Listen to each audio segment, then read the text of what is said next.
do the protein part first, just so you can leave it to marinate for a short period. So I'm going to use chicken.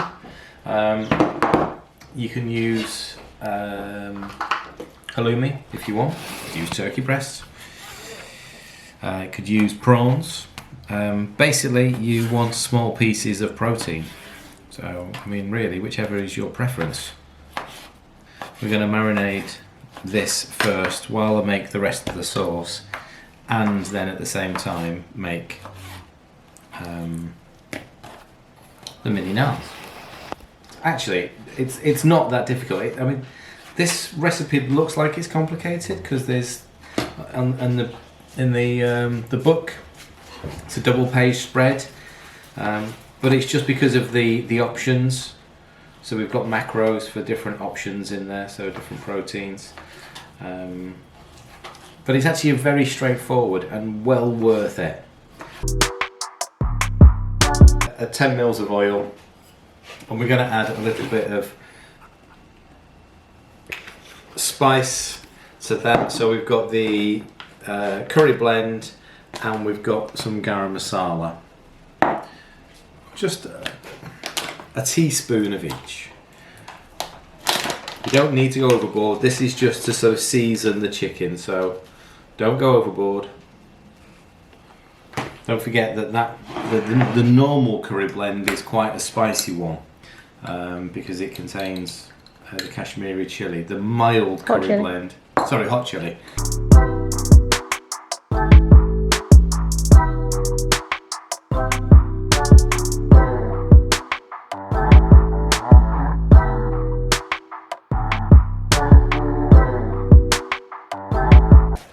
Right. On that already. Yeah, no. So straight away, just season the chicken. That's all we're doing, is we're just seasoning the chicken.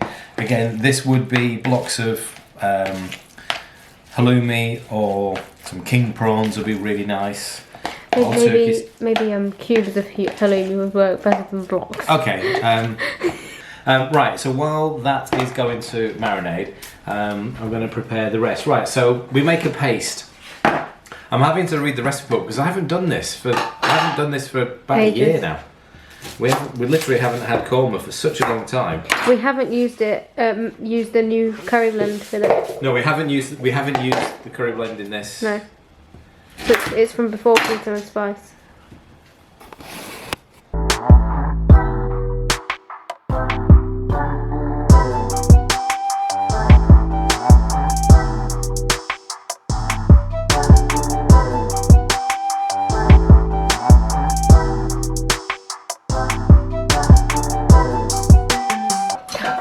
I don't want it too big. Goes for the biggest pan. No, the surface space is smaller at the bottom, so I didn't want the big wide pan because it will just disappear into there. So onion, yeah, that is all coffee. I need the garlic in here as well. And we're gonna move the processor, please.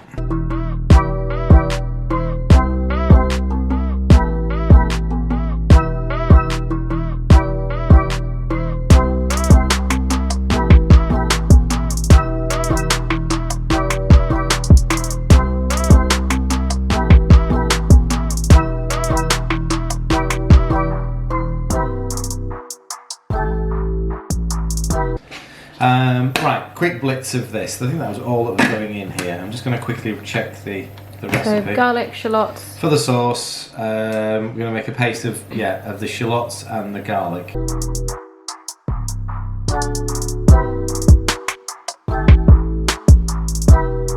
Now I do this. How much water went in there? Sorry? I mean, it says 100 mils. Okay. You know, no more than. We're going to cook the water away. We just want to make it into a paste, really. Do this with the. You don't have to make the paste. It just makes a smooth sauce. Korma isn't a lumpy sauce; it's quite a smooth sauce. Now do the same with the keema. So I was going to wait to speak to Ben. So no oil in the pan. No oil. I want to get rid of the water now. So we're sort of steaming the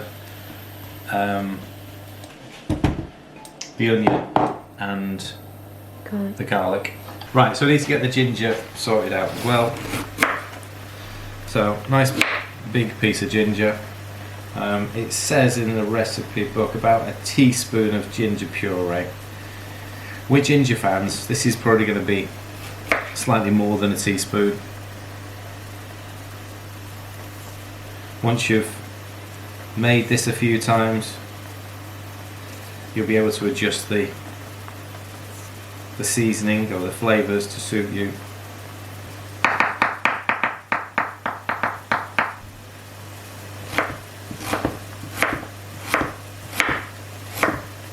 Yeah, so fry until almost all of the liquid is cooked away. Add the ginger and the ground spices. This will turn to a thick paste and allow this to cook over for a few minutes.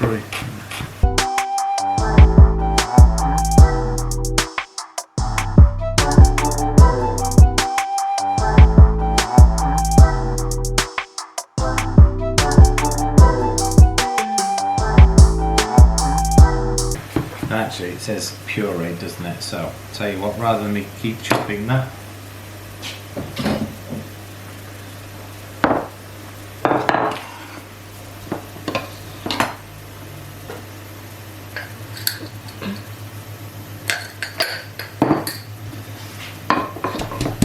let's make it into a puree.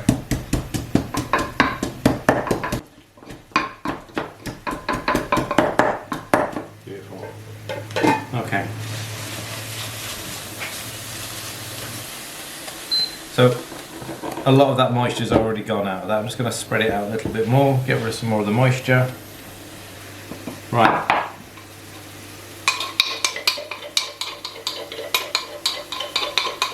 So actually all of that ginger has produced maybe 2 teaspoons max, teaspoon and a half. Are you cooking the puree?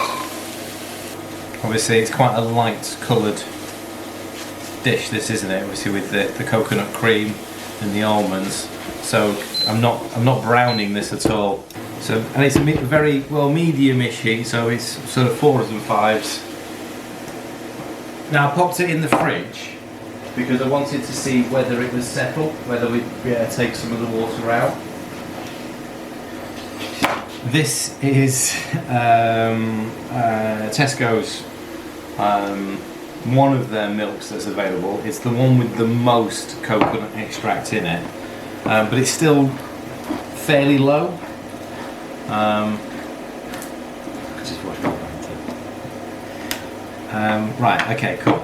It's fairly low coconut extract, which means it's got quite a lot of water in it already. I wanted to get rid of some of that water, otherwise it makes the whole dish very watery. Yeah, so I wanted to sort of see, I popped it in the fridge a couple of hours ago to see whether I could get it to solidify and then I could get some of the water out. So it has solidified, definitely. Please be careful if you're going to do this. Quite obviously, the tin is sharp and dangerous. And at some point in here, there's going to be a big splurge of water. There we go. There you go. Right, okay. So that's come out the top of the can. Right.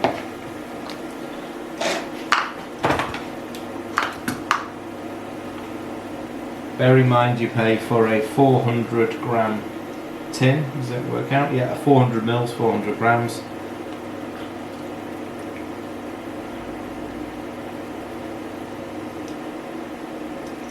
It's almost 250 now.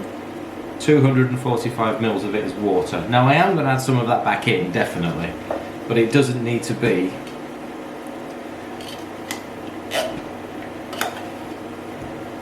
That's all the coconut.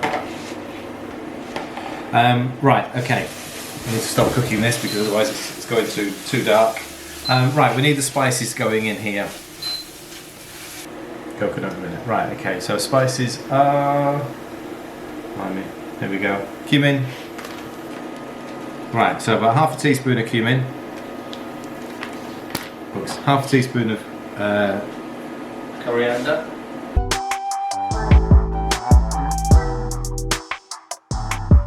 Half a teaspoon of garam masala. And then a teaspoon of turmeric. Right, this is going to create a very... A whole teaspoon? Well, it's for the colour, mostly. This is going to create a very thick paste. So you can see that it's just sticking to the pan. It's just a big, thick paste at the moment.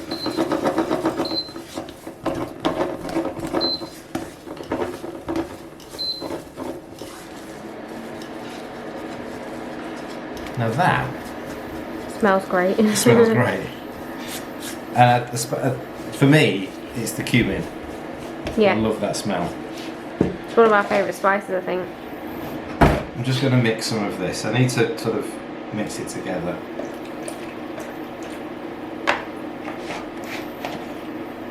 I put it in the little Aldi blender when I was using some. I don't need to blend it because it is 150. It's going to melt in there. There we go. So what was? So there's 150 grams of coconut milk stuff. in total. Yeah, I've just sort of done it about sort of a 70-30 split between the weight of that and the weight of that. So more milk than water. More of the extract than of the water. Okay. Really quick, there you go. That was great. Basically the sauce is made. We're taking that out. Yeah. So, sauce is made, we're just going to let that sit on the back. I'm going to cook the chicken up separately. I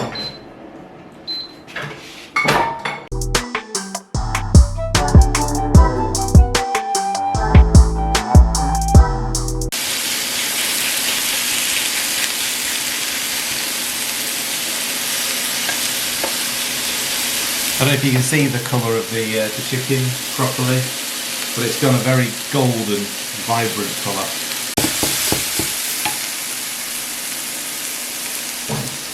I'm going to pop the chicken.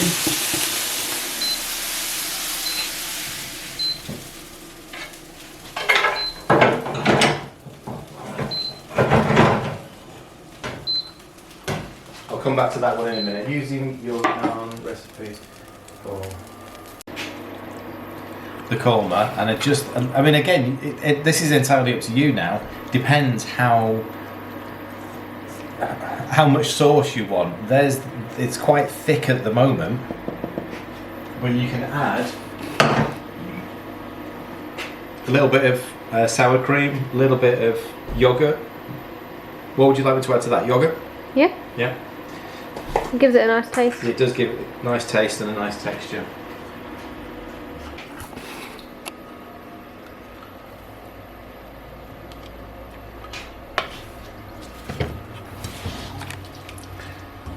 So when you add, obviously, the yogurt, you can see, so that really vibrant yellow, it's just completely changed the colour of the dish from a deep orangey yellow to that bright, looks a little bit weird on camera there, but there you go.